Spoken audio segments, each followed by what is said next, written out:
اللہ کا جب قرب حاصل ہو تو وہ جو دعا کرے گا اس کی دعا کی قبولیت یقینی ہو جائے گی۔ اس وجہ سے بیمار کے پاس جاتے ہوئے اس سے دعا کی درخواست کرنا چاہیے، اور بیمار کو بھی چاہیے کہ وہ اپنے خیش و اقارب کے لیے، اساتذہ مشائخ کے لیے اور عام امت کے لیے خیر کی دعا کرتا رہے، اس لیے کہ اس کی دعا بارگاہ الہی میں ایسی ہو جاتی ہے جیسے کہ فرشتوں کی دعا، گویا قبولیت کے بالکل قریب ہو جاتی ہے۔ آگے روایت ابن عباس کی ہے، انہوں نے کہا کہ سنت میں سے، یعنی آپ صلی اللہ علیہ وسلم کا طریقہ ہے، عیادت کرتے وقت مسنون طریقہ تخفیف الجلوس، سنت میں سے تخفیف الجلوس یعنی مریض کے پاس کم بیٹھنا، ہلکا پھلکا بیٹھنا، وقلت سخف شور غوغا کرنا، ہلا گلا کرنے کے معنی میں، اور شور غوغا نہ کرنا، مریض کے پاس شور ہنگامہ نہ کرنا، قلت یا عدم کے معنی میں، من السنت سنت میں سے ہے ہلکا پھلکا بیٹھنا اور شور ہنگامہ نہ کرنا عیادت کرنے کے وقت، عند المریض مریض کے پاس۔ حضرت ابن عباس نے آگے فرمایا کہ آپ صلی اللہ علیہ وسلم نے ارشاد فرمایا، لما قدر لغتہ، جب لوگوں کا شور شغب اور ان کا اختلاف بہت زیادہ ہو گیا تو آپ نے فرمایا قوموا عنی، میرے پاس سے اٹھ جاؤ، کھڑے ہو جاؤ، یہاں پر شور ہنگامہ نہ کرو۔ بہرحال دو روایت بیان ہوئی، ایک روایت میں آپ صلی اللہ علیہ وسلم کی طرف سے عیادت کا مسنون طریقہ بیان کیا گیا کہ مریض کے پاس کم بیٹھا جائے، لیکن یہ اس وقت ہے جب کہ عیادت کرنے والا کوئی عام اجنبی آدمی ہو یا ایسا آدمی ہو جس کے مریض کے پاس زیادہ دیر بیٹھنے سے مریض کو الجھن ہو، بوجھ محسوس ہو، یا یہ کہ مریض کے گھر والوں کو زحمت ہوتی ہو، لیکن عیادت کرنے والا اس کا بہت قریب آدمی ہے، اس کا کوئی بہت محبوب ہے، رشتہ دار ہے، اپنا آدمی ہے، یا جس کی وجہ سے مریض کو انس حاصل ہوتا ہو، تسلی ملتی ہو، لہذا اس کے دیر تک بیٹھنے سے مریض کو راحت مل رہی ہو، سکون مل رہا ہو، تو پھر یہاں پر سنت یہ نہیں کہ جائے یا جلدی سے بیٹھے اور فوراً چلا ہے، بلکہ یہاں پر جو مسنون طریقہ ہوگا یہ اس کے برعکس ہوگا۔ اصل مقصد مریض کو سکون پہنچانا، راحت دینا ہے، لہذا وہاں دیر تک بیٹھنا چاہیے۔ سخف جس کے معنی شور ہنگامہ کے بتائے، بہرحال یہ تو ہر حالت میں ہی درست نہیں ہے، کہیں بھی ہو، اور مریض کے پاس تو بدرجہ اولیٰ کہ وہ مرض کی وجہ سے چڑچڑے پن کا شکار ہوتا ہے، اب اس کے پاس اور شور ہنگامہ کرے تو اس کی راحت میں خلل، اس کی بیماری کا احساس اور زیادہ بڑھ جاتا ہے۔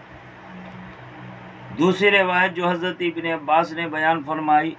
اس میں اصل میں استدلال کیا ہے کہ آپ صلی اللہ علیہ وسلم نے اپنے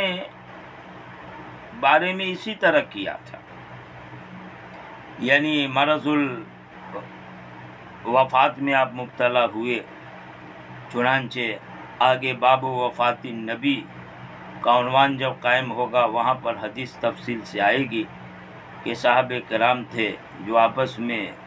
باتیں کرنے لگے، شور زیادہ ہونے لگا، کچھ بات پر آپس میں اختلاف بھی ہوا، اس پر آپ صلی اللہ علیہ وسلم ناراض ہوتے ہوئے کہے تھے کہ قوموا عنی، تم لوگ میرے پاس سے اٹھ کھڑے ہو۔ وہاں پر شور ہنگامہ کیا، اختلاف کیا، تھوڑا سا ہوا آپ نے برداشت کیا، لیکن بہت زیادہ ہونے لگا تو آپ نے ان سب کو وہاں پر سے ہٹا دیا۔ حضرت ابن عباس نے آپ صلی اللہ علیہ وسلم کے اس واقعے سے استدلال کیا کہ مسنون طریقہ یہی ہے کہ مریض کی عادت کو جائے تو وہاں پر خاموش رہے، بات کرنی ہو ہلکی آواز میں، آواز بلند نہ ہو، کسی بات پر آپس میں الجھنا اور اختلاف کرنا یہ اعادت کی سنت کے خلاف ہے۔ آگے حضرت انس کی روایت ہے کہ آپ صلی اللہ علیہ وسلم فرمایا العیادۃ فواق ناقہ، فواق یہ ما بین الحلبتین کو کہتے ہیں۔ اصل میں اونٹنی کا دودھ جب نکالنا ہوتا ہے تو بچے کو تھن سے لگا دیتے ہیں، پھر وہ اونٹنی اپنے تھن میں دودھ چھوڑ دیتی ہے اور دودھ دہنے والا بچے کو ہٹا کر دودھ دہنے لگتا ہے، لیکن پھر اونٹنی اپنے بچے کو دیکھتی الگ ہو گئی تو دودھ سمیٹ لیتی ہے، اور آدمی چالاکی میں پھر بچے کو اس کے ساتھ لگاتا ہے اور اونٹنی بچے کے لیے دودھ چھوڑتی ہے تو دودھ دہنے والا بچے کو ہٹا کر دودھ دہنا شروع کر دیتا۔ یہ جو 2 بار بچے کو لگایا اور اونٹنی نے 2 بار دودھ چھوڑا اور دودھ دہنے والے نے یہ 2 بار دودھ دوہا،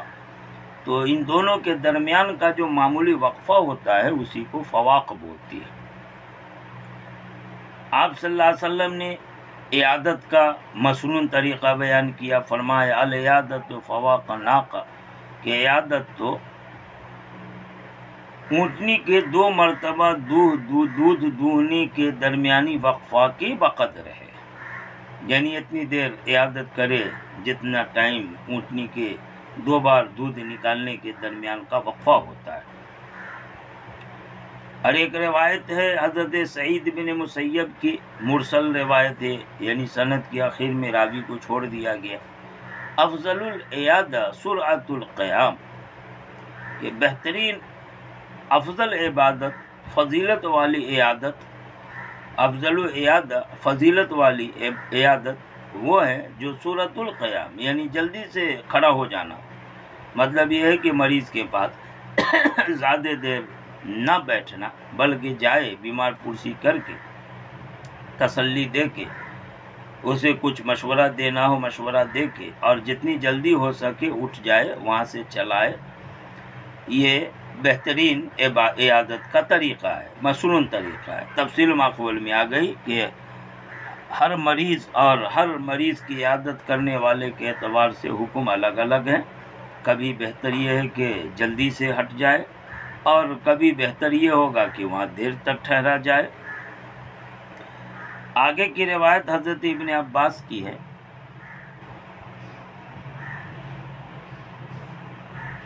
حضرت ابن عباس کی اس روایت میں آپ صلی اللہ علیہ وسلم کا ایک واقعہ بیان ہو رہا، ان النبی صلی اللہ علیہ وسلم عاد رجلا، کہ آپ صلی اللہ تعالی علیہ وسلم ایک آدمی کی عیادت فرمائی،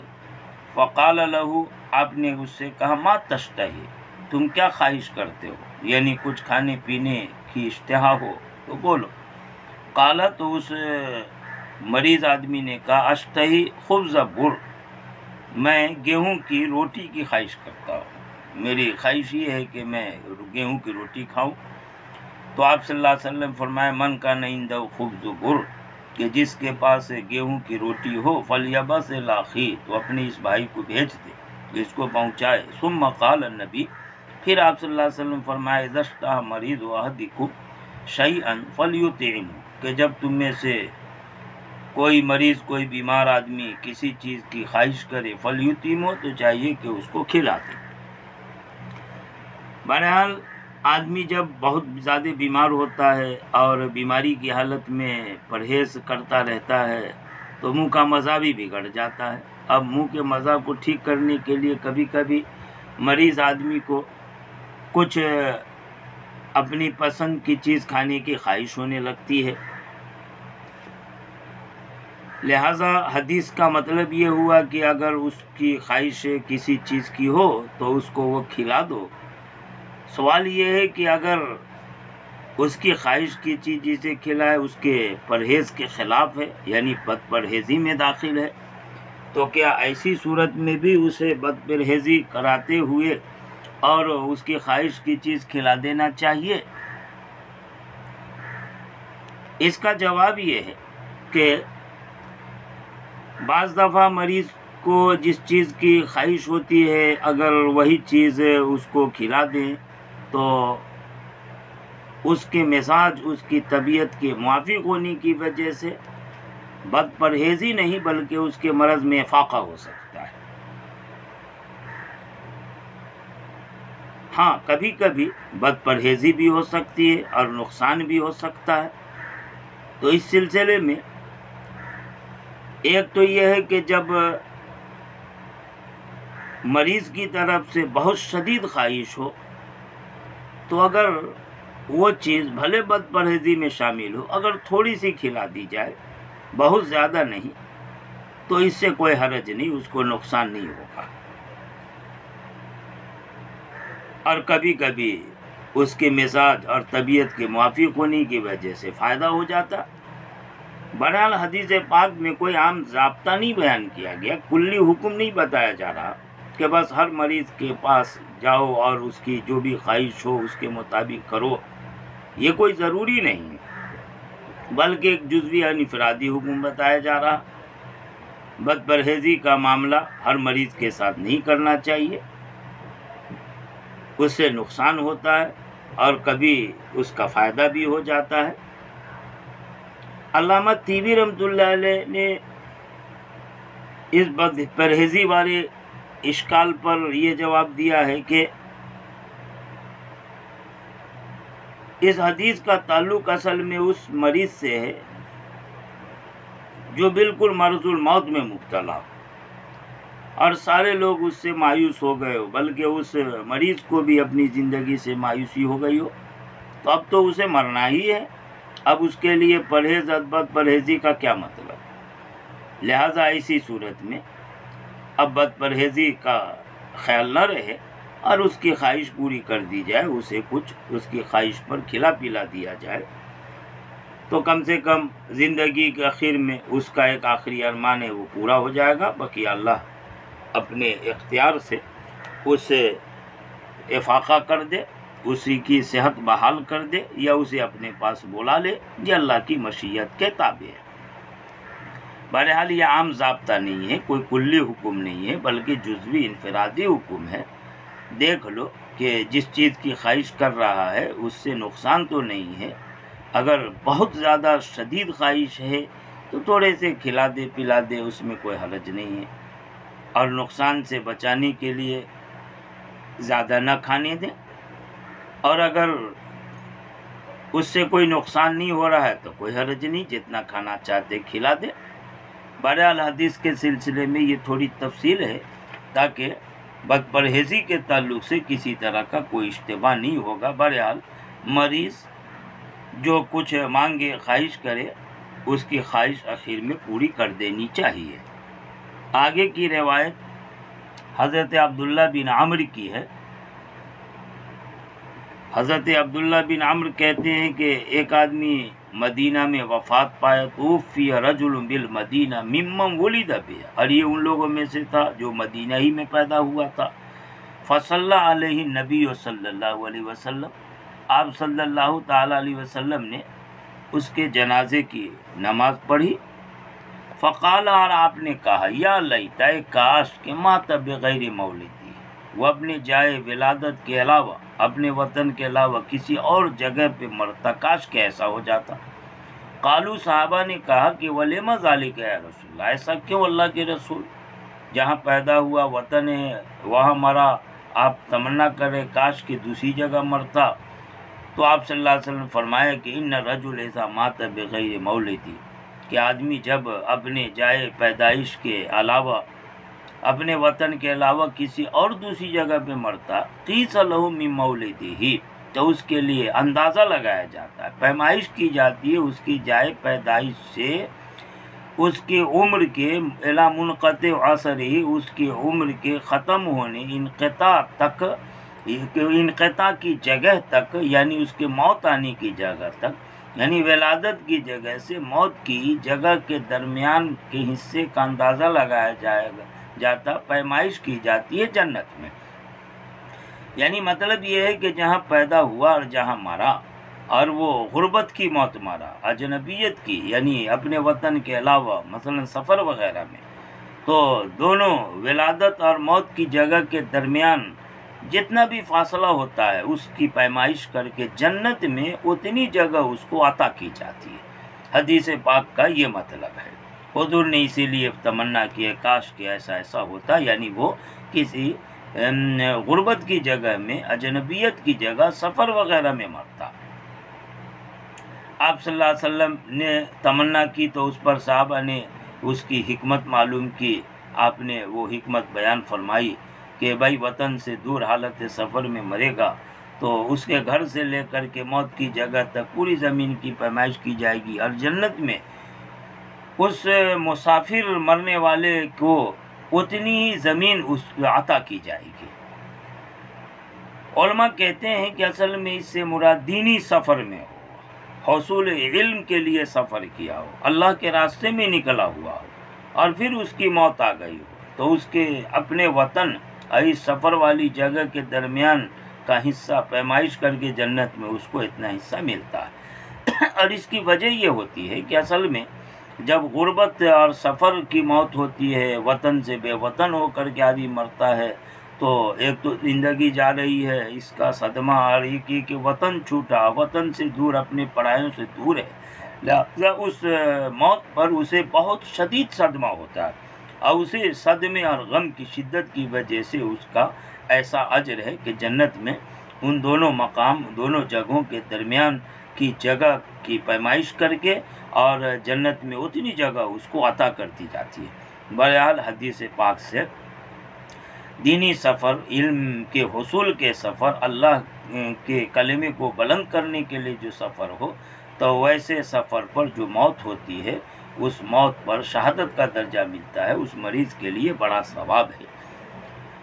منقطع اثر عمر کو کہتے ہیں، اس کے عمر کے منقطع ہونے کی جگہ، منقطع یہ اس میں ظرف ہے، مولد بھی اس میں ظرف ہے، ولادت کی جگہ،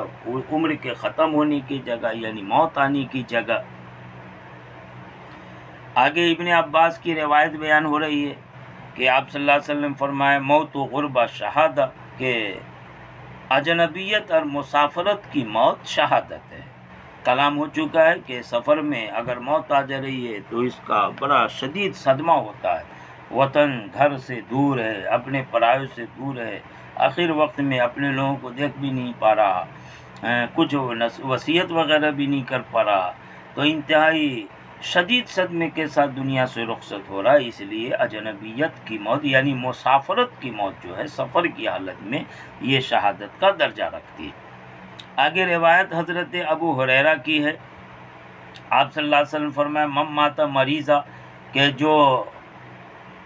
انتقال کیا ہو مریض ہو کر، بیماری کی حالت میں مرا، مات شہیدہ، تو وہ شہید ہو کر کے مرا، ووقی فتنۃ القبر، اور اس کو قبر کے فتنے سے بچا لیا گیا، وغدی وریح علیہ برزقہ من الجنہ، اور صبح اور شام اس کو جنت کا رزق عطا کیا جاتا ہے۔ یہ روایت ہے جس روایت میں ممات مریضن جو آیا، مریضن، یہ مشکات کے نسخوں میں تو ایسی ہے، بعض نسخوں میں مریضن کے بجائے غریبن ہے کہ جو مسافرت کی موت، اجنبیت کی موت مرا ہو، لیکن مریضن اور غریبن جس نسخے میں ہے یہ صحیح نہیں ہے۔ اصل جو حدیث کا لفظ ہے وہ نہ مریضن ہے اور نہ غریبن ہے، بلکہ مرابطن ہے۔ مرابط رباط سے ہے، اپنے ملک کے سرحد کی حفاظت پر چوکیدار بن کے رہنا، سرحد کی حفاظت پر مامور ہونا، سرحد کی حفاظت میں لگے رہنا، اس کا نام رباط ہوتا ہے۔ وطن کی محبت یہ دین کا حصہ ہے، اور وطن کی حفاظت کے لیے سرحد پہ پہرے داری کرنا، چوکیداری کرنا، اس پر بڑا اجر و ثواب ہے۔ لہٰذا روایت میں جو صحیح لفظ ہے وہ مریضن کے بجائے مرابطن ہے، یعنی سرحد کی حفاظت کرتے ہوئے جو مرا ہو۔ چنانچہ عام مریض آدمی کسی بھی مرض میں مرے، اس پر شہادت کا مرتبہ، یہ جو حدیث سے بظاہر سمجھ میں آ رہا ہے یہ مناسب نہیں ہے۔ بس ہر مرض میں جو ہی مرا اس پر شہادت کا مرتبہ مل جائے تو پھر شہادت کے مرتبے کی کوئی اہمیت ہی نہ رہ جائے۔ اس لیے ملا علی قاری وغیرہ نے کہا ہے کہ یہاں جو مریضن کا لفظ ہے یا غریباً کا لفظ آ گیا ہے، یہ اصل میں راوی کی غلطی ہے۔ اصل میں روایت میں مرابطن ہے کہ سرحد کی حفاظت پر چوکیداری پہرےداری کرنے والا جو مرتا ہے وہ شہادت کا درجہ پاتا ہے، اپنے اگرچہ وہ وہاں دشمنوں سے مقابلہ ہی نہ کر رہا ہو، آرام سے لیٹا ہو، سویا ہو۔ وَوُقِيَ فِتْنَةَ الْقَبْرِ، اور اس کو قبر کے فتنے سے بچا لیا جاتا ہے، مراد عذاب قبر سے وہ محفوظ رہتا ہے۔ وہ غدیہ یہ غدات سے ہے، جس کے معنی صبح کے کھانے کے ہوتے ہیں، عریہ یہ شام کے کھانے کو کہتے ہیں۔ تو مطلب یہ ہے کہ صبح اور شام اسے کھانا دیا جاتا ہے، اس کو رزق دیا جاتا ہے جنت کے رزق سے۔ اصل میں وہ شہید ہوا، اور شہید مر کر کے بھی زندہ ہوتا ہے، اسے برزخی حیات حاصل ہوتی ہے، لہٰذا اس کے لیے جنت سے اس کو صبح اور شام رزق دیا جاتا ہے، اسے جنت کی نعمت بطور کھانے کے عطا کی جاتی ہے۔ اب اس کی حقیقت کیا ہے یہ اللہ ہی کو معلوم ہے، وہ برزخی احوال، برزخی حیات، برزخی غذا، جنت کی نعمتیں۔ بہرحال یہ شہداء ہوئے جن کا مقام بہت بلند ہے، لیکن بہرحال یہ شہداء انبیاء سے نیچے درجے کے ہوتے ہیں، انبیاء کا مقام سب سے زیادہ بلند ہے، ان سے نیچے یہ شہداء ہوا کرتے ہیں۔ اور انبیاء کی حیات برزخی، اس کے بارے میں